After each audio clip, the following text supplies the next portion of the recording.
right, everybody. It's episode 8 of Being a Musician podcast.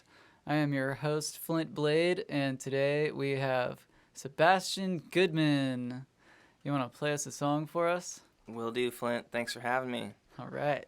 This is an original song called Sasquatch Blues.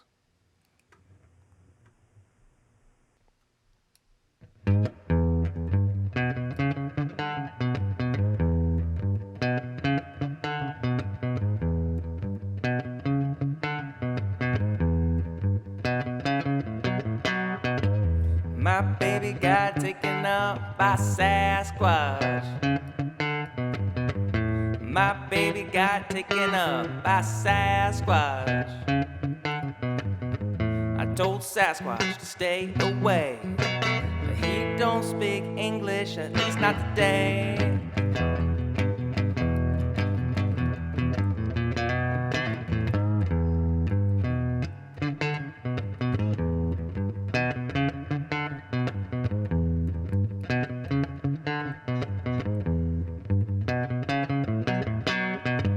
My baby's been gone far too long. Sasquatch has got her in his arms. I don't know if she's food or the love of his life. Gonna kill that Sasquatch if he makes her his wife. Oh no, you better not shoot Sasquatch dead on the spot.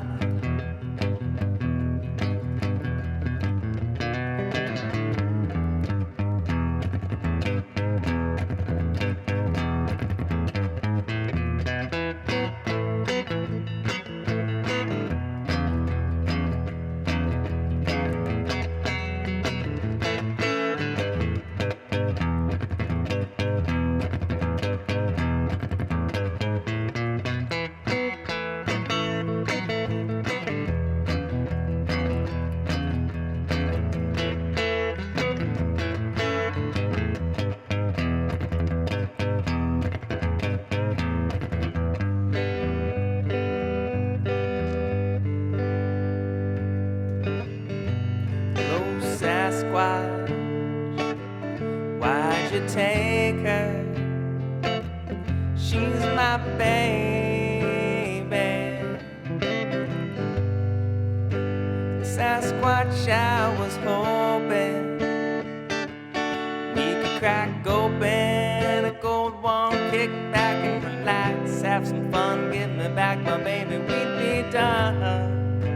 Sasquatch, you've been hiding. Well, I've been riding along the mountainside. Sometimes I think I hear her crying at night. Sasquatch, why'd you take her? She's my baby. You know she's my baby.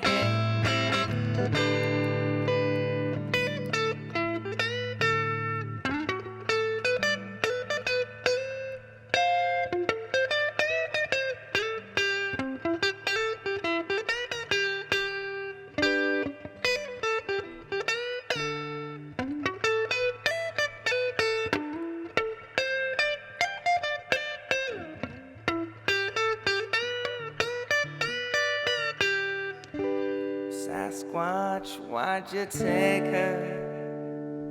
She's my baby. You know she's my baby.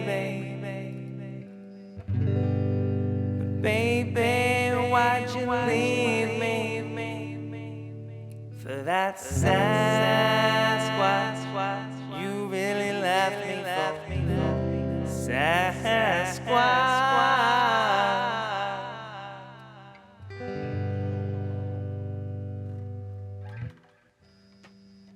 All right. Thanks, dude. Thank you. Thanks for the tune. Yeah, thanks for listening. Dude, it's good to be back on the podcast. It's good to have you on the podcast at last. It's good to be here. You know, I feel like we've been talking about it for a while. I feel like we've been talking about it since even before I was a musician. And now you're telling us all about being a musician. Oh man, I feel like I've already had another episode that began just the same way. Like, man, we've been talking about this episode forever. But so why don't you tell us where the song came from. So there's a lot of things that went on with that song. I was in kind of a weird place in life. I was taking a break from school, and thinking about some things, just other things that had happened in my life. Also, I have a friend whose girlfriend had been watching a lot of Missing 411. She was saying like there's a certain number of cases every year that go missing in like the Appalachian Mountains, whatever the West Coast mountains are, but all these areas where Bigfoot is. And I was just in a creative mindset and ended up coming up with like a song that had a couple different parts to it, and then they all blended together, and I realized this song's for Sasquatch. You stole my girl. Nice. So this wasn't like actually like a coping thing of like a lost love or something? Maybe a little bit. I mean, a little bit of that in the mix? Yeah, well, I don't know if I'd call it love anymore, but... I see. But, you think back about times where you knew other people and they were important parts of your life, so you want to kind of translate that into music sometimes when you can't really express yourself. So did you just have like a moment, like, because you kept hearing about the Sasquatch thing and you just like thought it'd be funny to like make a song about it? Yeah, pretty much. I mean, just kind of like had some free time, was playing a lot of music just by myself, and was thinking about like lots of other things, and just thinking like, what if Sasquatch is the reason she's gone? Like be what a song. Like that's a premise. Yeah, dude. Cool. I feel like people don't write songs that are stories anymore. Right. There's stories about the baby broke my heart, whatever. Well, what if Sasquatch was involved in this? Yeah. He was that missing person. He's the reason this person went missing. Yeah. And you're like, this would be perfect for a blues song. That turns into like a jam. Yeah. I was listening to a lot of Grateful Dead at the time, who play some blues and they play some jams, and it's like, let's combine it all. Let's make a real story. So did you write down any of the lyrics when you're like working on it? I think I wrote them down. I have a drawer somewhere with it's got a bunch of napkins and like folded up pieces of paper with lyrics. So they're probably in there somewhere on like a napkin. Probably like where would I have gone to? Like a Blaze Pizza napkin or something. So you didn't like have like a notebook that you were like diligently like, reworking like rough drafts of it or something? That notebook was more like napkins. Napkins. I went out and bought a notebook since then. Okay. For that particular song. Yeah, it was. Cool. I think it's on a bunch of napkins, if I'm not Sweet. mistaken.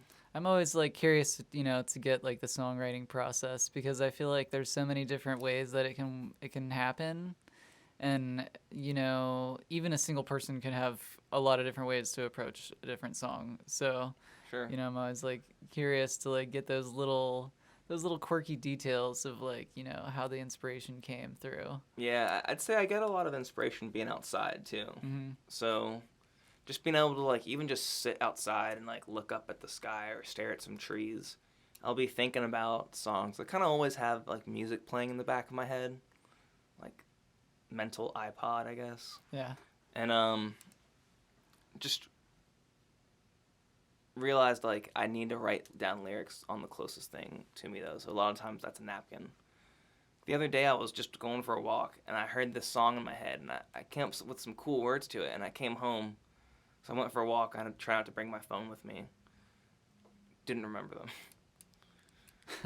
And that's just kind of the way songwriting goes most of the time. Like, oh, that was nifty. Like, but then you just keep playing the song, and like you keep getting more words, and then you can only remember so many of them. Yeah. Yeah. Yeah. Well, there's definitely a lot of approaches, and some people are like, I know they're like super they have this work ethic and like a whole like a protocol, like a regimen of how they're gonna sit down and like an organized way of like crafting a song, and they just do this like as a practice. This is a practice that I think, I might benefit if I was a little bit more like that, Yeah. But for me, it just kind of pops into my head kind of by surprise most of the time when I have a song. Same. If I try to force it, it ends up not being. It feels weird, right? Yeah, it feels forced. Right. I found the easiest way for me too is if I got to be able to hear the chord progression first. Because some people are like, oh, I want to write a song about my brother's girlfriend having her first baby, or like, oh, these special moments in life. And it's like you're trying to force a song though. Instead of being like, that was such a beautiful moment, I want to write a song about it. And being like, what a beautiful baby, you know? Or, that actually sounded pretty good, man. yeah, I actually meant to hit a G chord. I don't know what I hit, but it sounded like a G major 7. Yeah, it sounded like a major 7 right there. Yeah. It was pretty, but yeah, that's not going to be... Maybe it will be a song now. Well, I feel like these people who are like really, prolific songwriters, and that they have this organized way of structuring their time that way. I feel like they might even, I don't know, hypothetically, if we were going to bring them in the room and ask them about that, they might be like, yeah, it's tough getting started, but it's just, I've heard people say like it's like a muscle, it feels really weak the first time you ever try to isolate it, but the more that you keep on doing that, eventually it's like it feels more natural, so. Yeah. I'm just playing devil's advocate of something that I'm not even like the champion of. No, I saw something, I like John Mayer a lot, and I can't remember how long ago, but it was something he posted on the internet that was like songwriting tips to myself. And one of them was just like, sit down for 15 minutes every day and just write something. Doesn't have to be lyrical, doesn't have to be anything, just write. Just spend 15 minutes, block it out in your day and just write.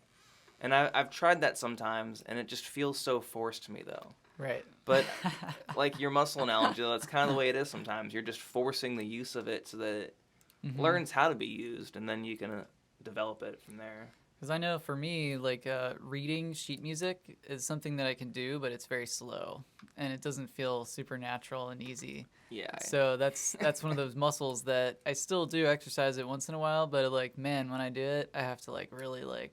First, I have to like slow down the tempo. Yeah, I just have to like look at the note on the page and be like, all right, G, all right.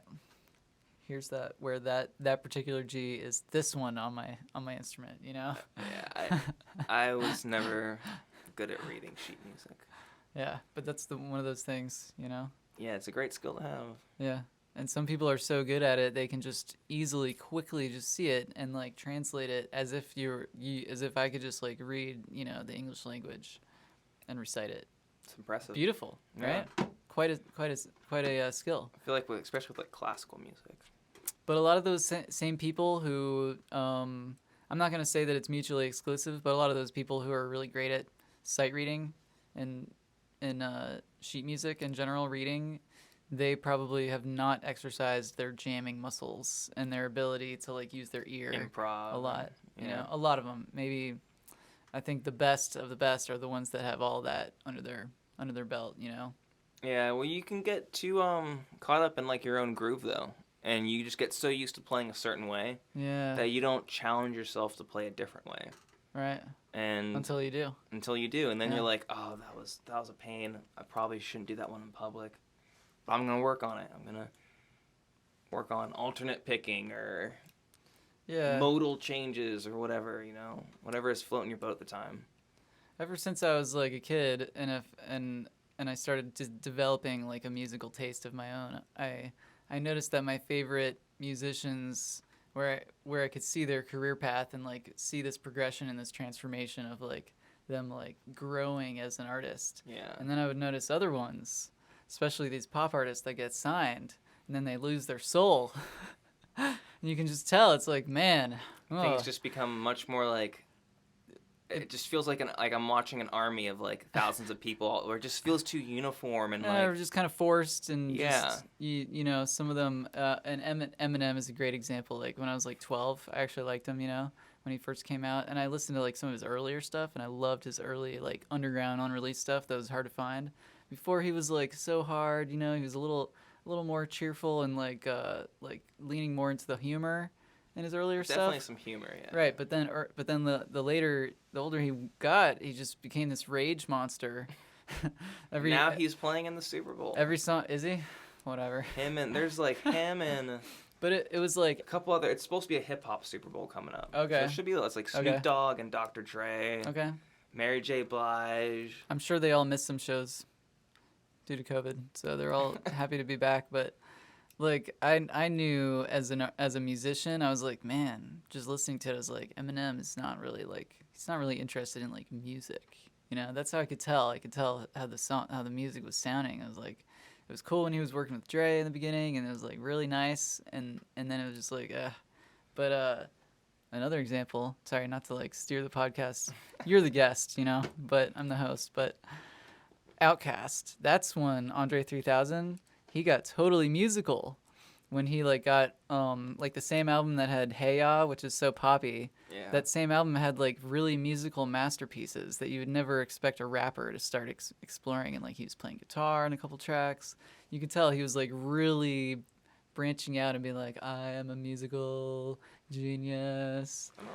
So I have, even if I'm not going to criticize the music or say that it's great or sucks, I'm just going to say that's cool when an artist keeps trying to progress, you know, and learning For new sure. things. I That's think what I a appreciate. good example of that would have been like Mac Miller, who I'm not that into rap. Like I used to like Eminem and stuff when I was a little younger, and then I just found rap to be kind of boring and liked other things like jazz and kind of focused on that. But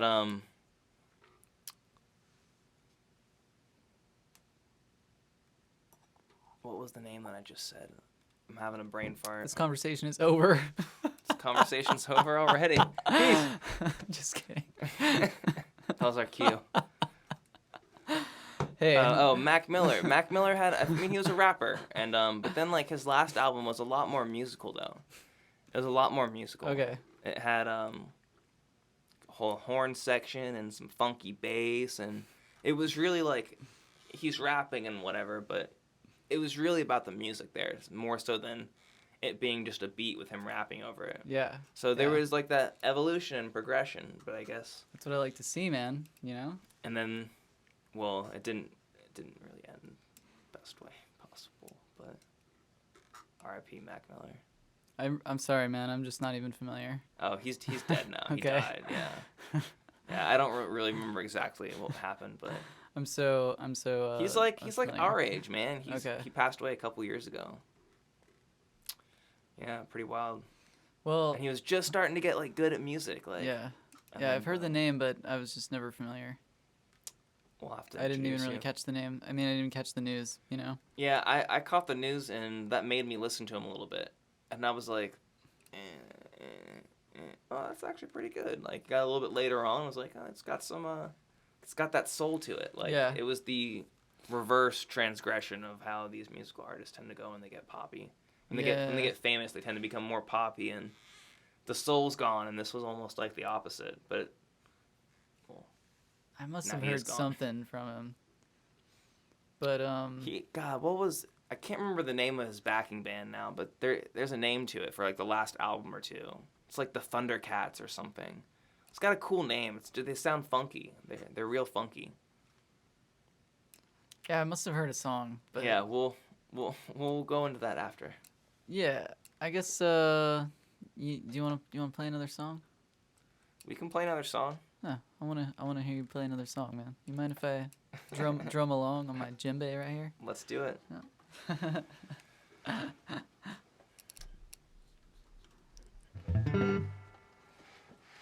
So this is gonna be another original song then. What's this one called? So this is actually, it's the song with no name. I just kind of left it titled as that, and I felt like it was kind of fitting. I like it. So we'll play that next.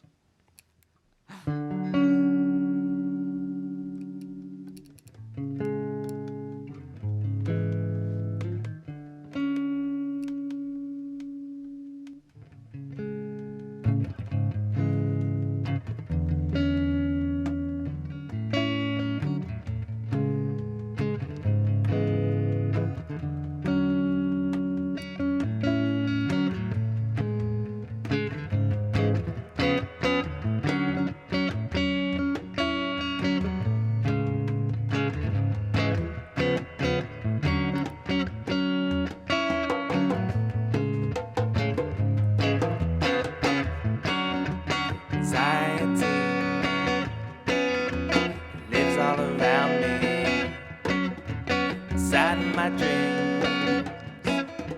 So it seems tries to protect me from threats perceived. It's not doing anything. It's already been deceived. I don't know. There's too much noise. Feel like a man without a voice. There's too much noise.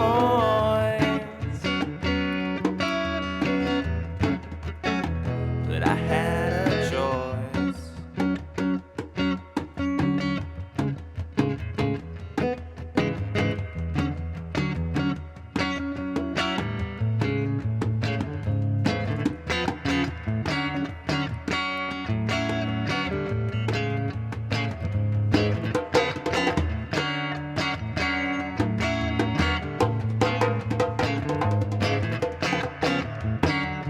Society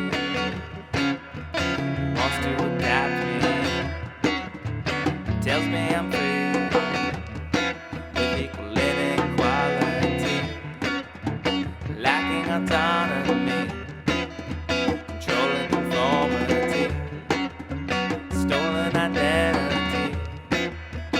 Who the hell am I? Well, I don't know. There's too much noise. I don't know. Feel like a man without a voice. There's too much noise. We have a choice.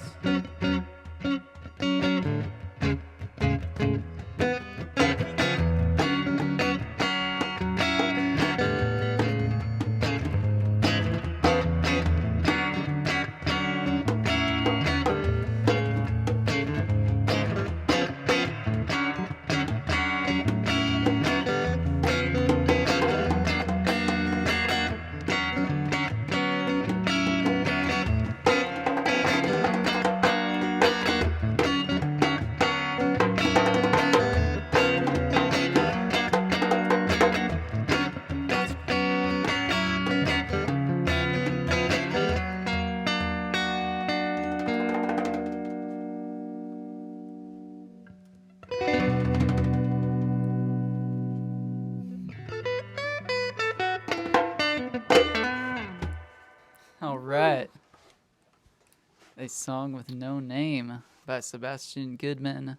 That's the one. Thanks for playing for us, man. Thanks for having me, Flint. It's good to be here. So, let's hear a little about your musical origin story. When did you begin playing and singing and playing music? So, we're gonna go all the way back to the beginning, huh? Yeah, tell us how it all began. It was a stormy night. No. The first memory I really have of being interested in music was I remember pulling all the pots and pans out and just playing on them. And What my mom age? was probably like, I probably wasn't 2, but I was probably like 3 maybe. I was really young. Like, I was mostly crawling. I was doing some clumsy walking. And you're banging on the pots and pans? I would pull them all out and I'd set them up in a circle around me and I would have different noises to make. And I'd Nice. like go play something else and I'd come back and they'd all be gone. And I'd pull them back out and I'd make this big circle around me and just play. That's great, dude. So then after that, I was fortunate to go to a good elementary school. I went to Edison Park Elementary. Shout out Edison Park alumni. It's in Fort Myers, where I grew up originally before we moved to Stewart. And it was a magnet school, so they had a lot of focus on the arts. So we had, your typical art class and stuff, but we had like music and theater and drama and dance and all this stuff. So we had music like 2 or 3 times a week, and I played the recorder there, and I really liked learning like I've always been interested in patterns, so I liked the pattern of like Ode to Joy. It was like the one song I remember playing a lot. Oh, yeah. On the recorder. I feel like everyone did that. Do, do, do, do, do, Yeah. do, do, It's blurry. We must have done that. I remember playing the recorder. I don't remember what song we did. It was That fun. was probably what we I did. enjoyed it, and Yeah. then didn't really play any music in middle school, and then got a guitar in 9th grade, and started like just learning songs I liked online, Stairway to Heaven and Wish You Were Here and things like that, and just found it to be very difficult. And I would like learn a song and be like, check it out, like, you recognize it, like, oh, it's off, but I'd play a song and be like, oh, it's Led Zeppelin, right? I'm like, it's Rolling Stones. Not really close. So I was like, You keep weren't working doing it. on it. But then Guitar Hero became popular. I started playing Guitar Hero with my friends a lot. I got really good at that. And then Guitar Hero became unpopular, and I stopped playing Guitar Hero.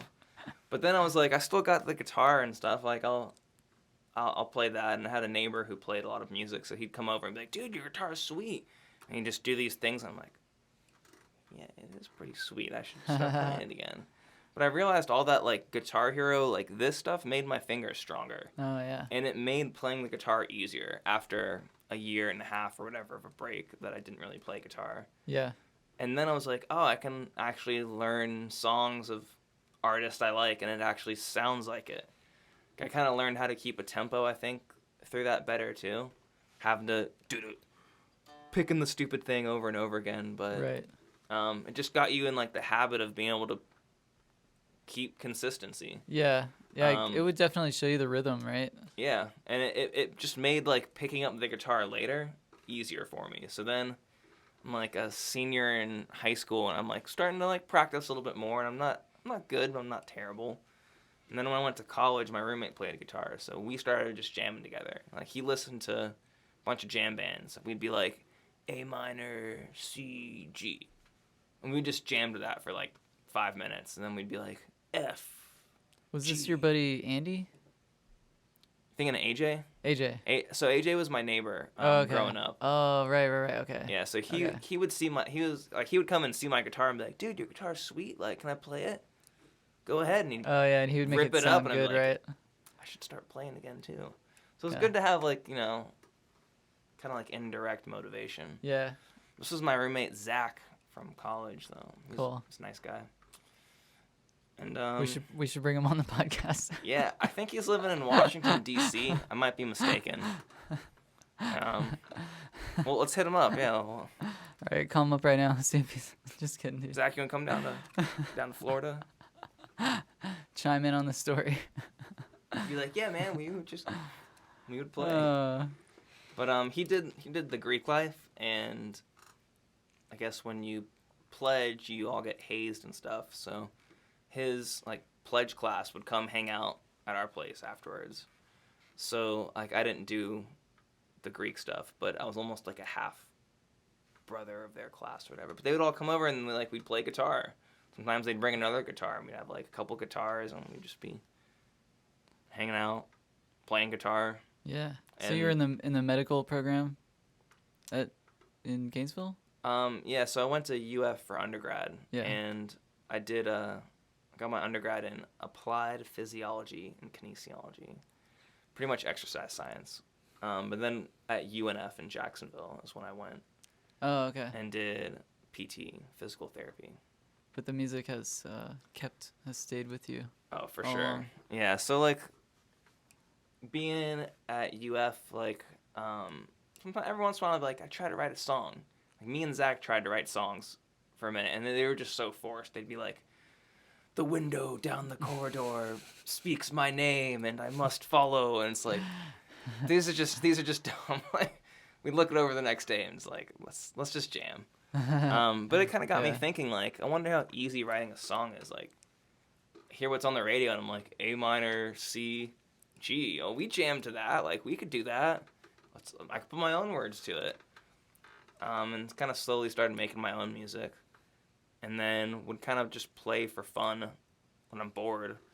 And then in PT school, music pretty much kept me sane, because grad school is not as much fun as people like you to think it is.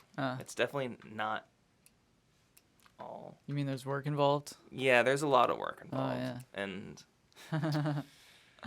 yeah, so I would come home and I'd play the guitar though. I would like make sure I spent like at least 10 minutes. Sometimes I'd just put like a loop pedal on, or I'd be like backing track on YouTube, backing track in the C, and I'd put it on, put it through my amp, and I just play to it for like 10 minutes. And it really kept me grounded. I feel like I would not have been as successful as I was had I not just continued to play music throughout that time. Didn't really think I could sing though, ever. And look at you now, man. You're singing like a canary, all up and down the Treasure Coast and beyond. And beyond. Man, been hosting some of the open mics for me here and there, which is appreciated. You know, Yeah. It's good to see you spreading your wings while you're spreading your words. Yeah, you know, like a reciprocally songbird. appreciated. Yeah. Yeah, it's people. I've been able to get some of like, you know, the people from down south be like, oh, Sebastian's hosting. Maybe I'll come up. And sometimes they do, sometimes they don't. That's the best part of music is the community. I mean, right? For sure. Or some of it. I mean, obviously, music is like an entity of its own, and you can really just put on headphones, and it can take you on a journey if it's some really great music. Which is kind of You know? how I feel like people get into music to start with, is they Right. hear stuff that they like. And I remember hearing some really cool songs that, like, I mean, music is very like powerful emotionally too. So like you can hear a song and be like, oh my gosh, it's 2011 again, and I'm on the UF campus walking to biology class. Like if I hear this specific Pat Metheny song, I'll feel exactly that way. Yeah. And it's like, it's crazy, but I've just seen how like music moves people. Yeah. Um, But it's you know, to gather and share music with other people is its own, you know, you can never replace that. yeah, it's Which kind of like is- that Christmas feeling, right? Like the gift of giving.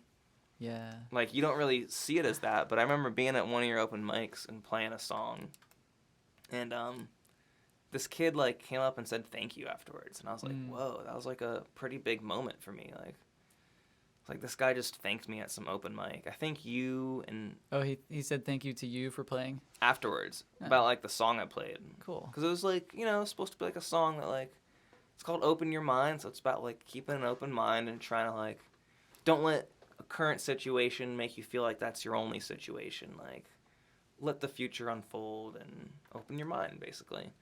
But I guess he felt it at that time, but it was cool though, like to just be off the stage, talking people, and someone comes up and be like, "Hey, thanks, man. That was really good. I really appreciated that." It's like, whoa, I spoke to you through music. Yeah. And it moved you, you know, in a way I wasn't expecting. But at the same time, like, that's where I wrote the song from. Being, like, in that place and kind of seeing it come full circle through someone else's eyes. I was like, whoa, that's cool. Feels good. Yeah, man. I feel like I've been to some great concerts where at the end I feel that gratitude, you know, like where I want to thank them, you know, for playing the music. Yeah, for sure. I feel that way about a lot of concerts. Brings those warm and fuzzy feelings, man. That's what music is all about. Well, sometimes it's about, I feel like with songwriting, it's about taking those feelings and, like, giving them an identity. Yeah. Yeah. Like, they get their own groove and they get their own melodies, but they were feelings initially. There's so much to it, man. There's so many ways to approach music, and it can mean so many things to so many people. It's true. Well, this conversation is over. Ah! You gotta give an awkward silence at least 3 seconds before you cut it short. It's gotta be 3 seconds, and like the eye contact's gotta get stronger and darker. Oh man. Well, what do you think, man? Should we wrap it up with a little jam session between the two of us? Sounds like a plan to me. All right, man. Thanks again for coming on the podcast, bro. Thanks for having me, Flint. All right.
right, man.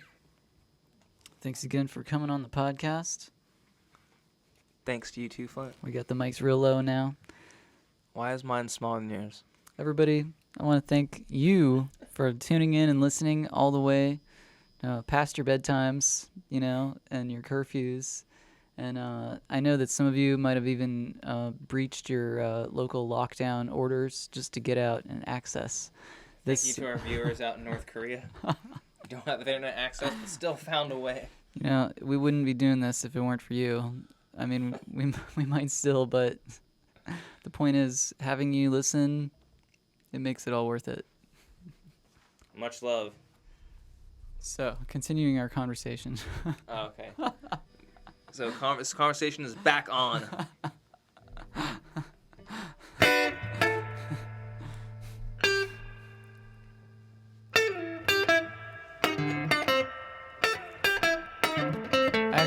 Actually wanted to ask you if you had any.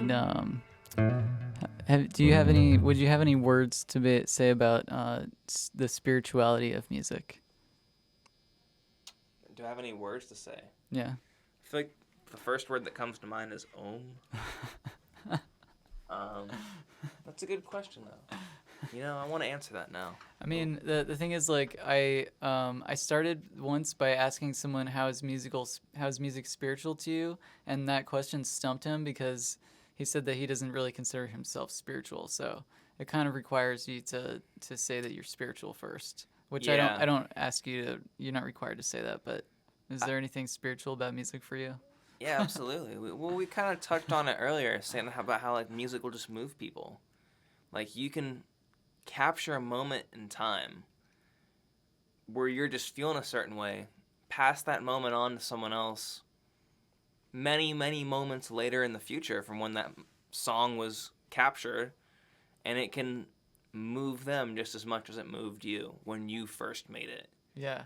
That's beautiful, man. Like there's some kind of interconnectedness for us to be able to just hear patterns of different frequencies and be like, wow, that's special. And it puts you right back in that place. Yeah. It's like a timeless connection. I mean, that just adds to it. Like I see music as like this tool that unlocks these pieces in the brain, or maybe it puts pieces in the brain back together. But it's like connects these puzzles where it's like, I'm not thinking about my 2011 biology course and the beautiful walk/skateboard ride that I would take to get there until I hear, The Way Up by Pat Metheny. Oh, yeah. Incredible album, yeah. First off. Yeah, I've heard that one. It's, I'll probably put that on the way home because it's about an hour and it's like 3 songs. Oh, They're like all like half an hour each. Yeah. But there's one that's like 25 or 26 minutes. Actually, there's a piece of that song that I used as my ringtone every morning that year. Nice. So that puts me in a weird spot. It was a weird year, but it was also a beautiful year, I guess, in some ways, because of that song. That one part of the song was just like something about it that you wanted to hear it every morning. Yeah, it was very like angelic and like, kind of like it's just something I could wake up to every day. And I had a pretty lame schedule that semester. This was junior year at UF, and my class was either 7:25 in the morning or 8:30 in the morning. And like you get to college and you never have those classes. Like if you have an early class, it's like 9:30 or 10:50. Yeah. You're like, oh man, I gotta get on the bus before 10. It's just like I gotta get on the first bus to get to campus. Yeah. I gotta get on the 6:40 bus to get into campus on time. Like, so it was. I wanted something good to wake up to, and that it was perfect. Music is timeless, and it connects people together. I agree. Thanks, man. Thanks again for coming on the podcast. Thanks for having me, Flint Sebastien Goodman, everybody. This conversation's over.